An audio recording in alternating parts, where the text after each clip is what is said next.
बिस्मिल्लाहिर्रहमानिर्रहीम। इस वीडियो में मैं डिस्कस करूंगा कि यूएई दुबई एम्बेसी जो इस्लामाबाद में है वहाँ से अटेस्टेशन कैसे करवाई जा सकती है। जितनी इन्फॉर्मेशन है सारी इन्फॉर्मेशन 17 अप्रैल को मेरे एक व्यूवर ने विज़िट किया और उन्होंने मुझे अपडेटेड दिया इन्फॉर्मेशन, तो उस पर मैं वीडियो बना रहा हूँ। ये मैंने 1 आवर लिखा हुआ है, लेकिन उन्होंने मुझे ये कहा कि मेरी तकरीबन 15 या 20 मिनट में अटेस्टेशन हो गई थी।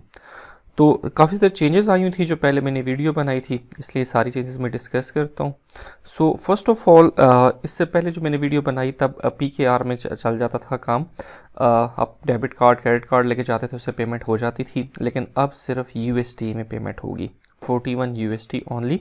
और आपने जो करेंसी है वो फ्रेश नोट्स लेके जाने हैं, कोई पाकिस्तानी रुपया या दिरहम या कार्ड नहीं होगा। इसके बाद आपको किसी पोर्टल पे कहीं भी साइन अप करने की, ऑनलाइन रजिस्ट्रेशन करवाने की, किसी वेबसाइट पे जाने की, कोई बुकिंग करने की, स्लॉट्स, कुछ भी ज़रूरत नहीं है। आपने डायरेक्ट विज़िट कर सकते हो इस्लामाबाद एम्बेसी। डिग्री या ट्रांसक्रिप्ट्स, ये वो डॉक्यूमेंट्स होते हैं जो आपके FSC के बाद के होते हैं। For example BSc, MSc, MPhil, PhD, इस तरह के।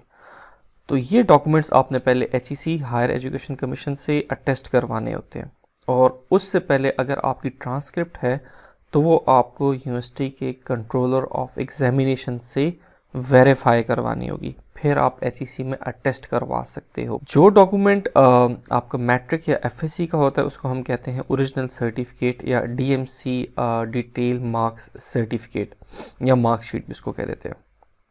सो इस डॉक्यूमेंट को सबसे पहले आपने IBC से अटेस्ट करवाना है। मेरे ऑलरेडी वीडियोस बनाई हुई हैं HEC पे और IBCC पे, और मैट्रिक और FSC को IBCC से अटेस्ट करवाने से पहले आपको हर सूरत ये डॉक्यूमेंट्स कंसर्न बोर्ड से वेरीफाई करवाने, फिर आप IBCC जा सकते हो।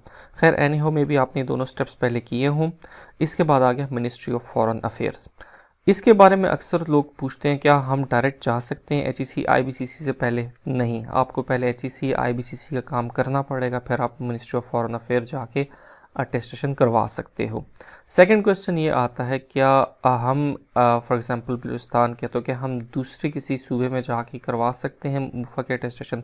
यस, आप पूरे पाकिस्तान में कहीं भी करवा सकते हो अटेस्टेशन।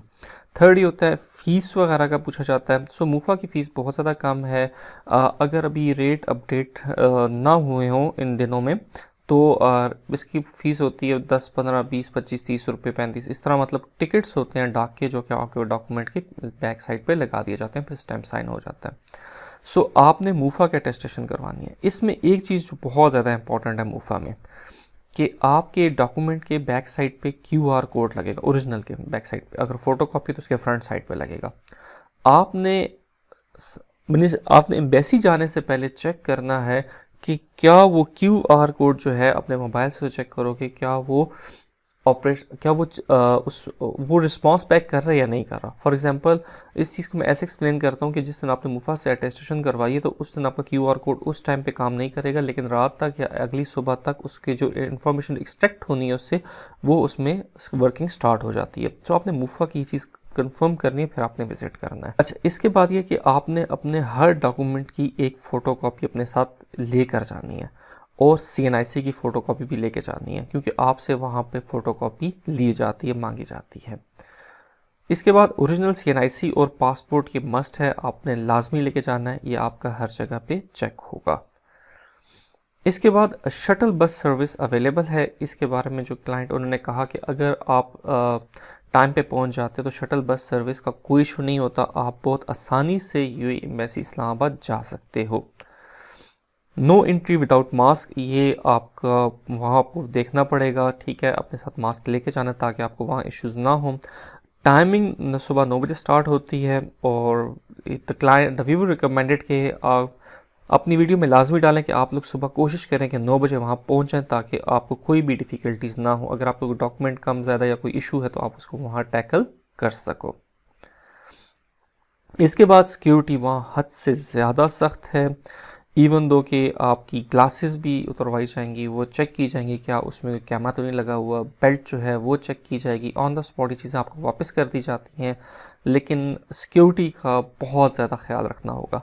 सो आपको वहाँ पे अपने मोबाइल फ़ोन और हैंड फ्री एक्सेसरीज़ जो भी चीज़ें हैं आपको even though shuttle bus service पे जाने से पहले या तो किसी को हवाले करके जाइएगा, वहाँ लॉकर्स अवेलेबल हैं, लेकिन ये ख्याल कीजिएगा कि अपने साथ ज़्यादा सामान ना लेके जाएं कि जिसको आपको वहाँ पे जाके मैनेज करना पड़े। So take care of it. इसके बाद नो कैमरा अलाउड। अगर आप ये चाहते हैं कि आप वहाँ जाके कोई फ़ोटो सेशन कुछ भी आप नहीं कर सकते। जिस दिन आपने मुफा विज़िट किया उस दिन एम्बेसी ना विज़िट कीजिएगा, एक दिन बाद विज़िट कीजिएगा।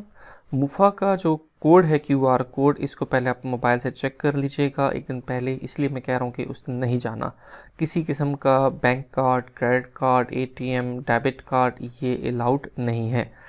आपने अपने ओरिजिनल डॉक्यूमेंट, CNIC, ये फ़ोटोकॉपीज़, पासपोर्ट कॉपी, CNIC कोई सारा कुछ लेके जाना है। So luggage again there is too much security check, आपको कुछ भी अलाउ नहीं किया जाएगा। अक्सर क्वेश्चन ये पूछा जाता है कि marriage certificate and marriage registration certificate, तो इसके ऊपर भी मैंने पहले वीडियो बनाई है कि मैरिज रजिस्ट्रेशन सर्टिफिकेट की आप मुफा से कैसे अटेस्टेशन करवाएंगे।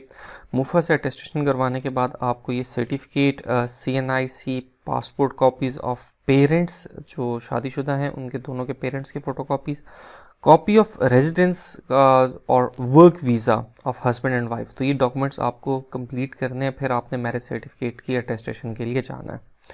बर्थ सर्टिफिकेट के अक्सर क्वेश्चन पूछे जाते हैं, सो अगेन इसके लिए आपको चाहिए CNIC and passport copies of parents, child जो बच्चा है उसकी और उसके वालिदैन की, कॉपी ऑफ अगेन आपको रेजिडेंस वीज़ा या वर्क वीज़ा जो है फादर का या मदर का चाहिए होगा। इसके अलावा एक और क्वेश्चन जो पूछा जाता है, सॉरी जो हेडिंग है ये साशा की, लेकिन ये बेसिकली दुबई एम्बेसी के लिए मैंने की हुई है। अच्छा, इसके अलावा एक और क्वेश्चन ये पूछा जाता है कि ये साशा की बात आ गई और जेरी ऑफिस की कि क्या हम साशा या जेरी ऑफिस से अटेस्टेशन करवा सकते हैं, तो यस आप लोग करवा सकते हो। साशा या जेरी ऑफिस की लोकेशन मैं आपको बता देता हूँ। ये ऑफिस बेसिकली ज़्यादातर शहरों में अवेलेबल हैं और ये आपके बिहाफ पे एम्बेसी से अटेस्टेशन करवाते हैं।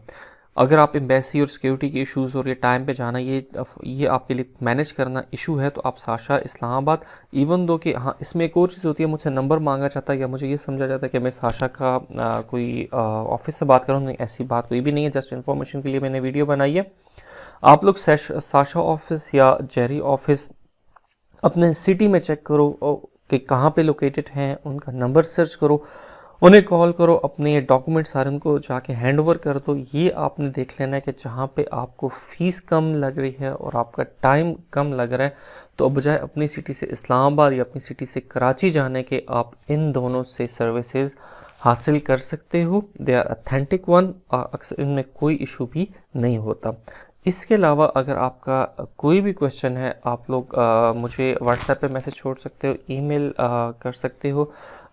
कोशिश करूँगा कि जितनी जल्दी मैं आपको रिस्पॉन्स कर सकूँ। सेकेंडली, इस वीडियो को ऑब्वियसली कुछ अर्सा गुजर जाने के बाद आप देखोगे तो कुछ ना कुछ चेंजेस आ गई होंगी, तो मेरी रिक्वेस्ट है कि अगर आप देखो इस प्रोसेस में कोई चेंज है, so just for the sake of the people of Pakistan आप लोग मुझे ये बताओगे कि ये चेंज आ चुकी है, तो मैं ऑन द स्पॉट जो है एक अपडेटेड वीडियो बनाऊंगा और जो पहले वाली वीडियो डिलीट कर दूंगा, ताकि जो लोग हैं उनको एग्जैक्ट इन्फॉर्मेशन मिले और उनको किसी किस्म की कोई भी दिक्कत का सामना, ख्वारी का सामना ना करना पड़े।